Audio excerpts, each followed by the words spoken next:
Colm Tóibín was born in 1955 in a town not far from Dublin.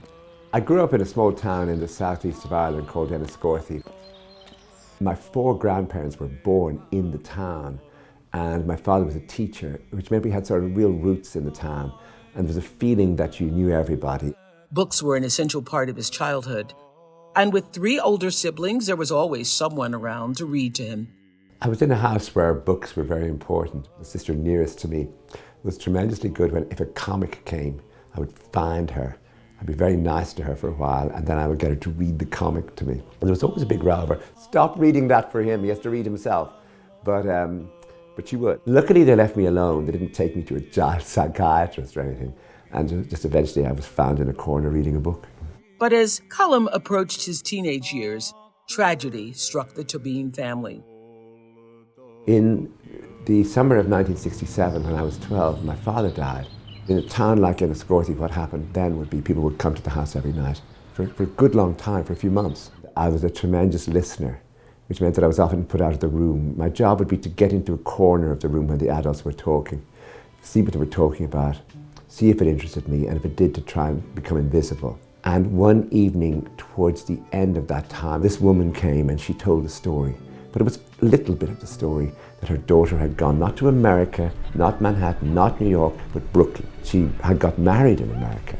I remember my mother saying she got married because he was so mad about her that he thought he would lose her. She came back without telling them. You know, she took a ring off as soon as she arrived, just because the news would be too hard for the family, you know, that she would be going back to America, probably never to return. I had that story in my head for 40 years, but I realized at one point, that's a story. Though he wrote a number of books before going back to that conversation he overheard as a child, Colm did eventually use that story as the basis for a novel.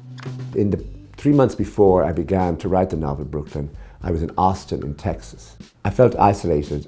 I'd never really thought about that before, but in the mornings I'd wake up and think, I wish I was home. And when I came home to Ireland, I settled back into work, and the work was really the novel Brooklyn. And because I had just been through that idea of going away, staying away, missing home, coming back, therefore all of that was sort of raw for me. It's not autobiographical, the novel, but nonetheless I was using things that were on my mind. Published in 2009, Brooklyn centers around Ailish Lacey, a young woman who leaves Ireland for New York, where she marries an Italian man named Tony. The novel earned rave reviews and was turned into an Oscar-nominated film. Now, over a decade later, Colm is revisiting the story of Ailish and Tony in his new book, Long Island. When I finished Brooklyn, it was the last thing in the world I thought of that I would write a sequel to it. I never thought I would because there's no real history of sequels in the novels that I like. You know, it isn't as though James Joyce wrote a sequel to Ulysses, or Henry James wrote a sequel to Portrait of a Lady, or Jane Austen wrote a sequel to Pride and Prejudice. And then an idea occurred to me. It was the first 3 pages of the book. It was starting again 25 years later with the same characters in a different place, where something would happen at the very beginning that would give you a new novel, rather than you're tiredly taking up something that had sort of faded out a decade before. Colm's philosophy on how books should end left plenty of room to continue Ailish's story decades in the future.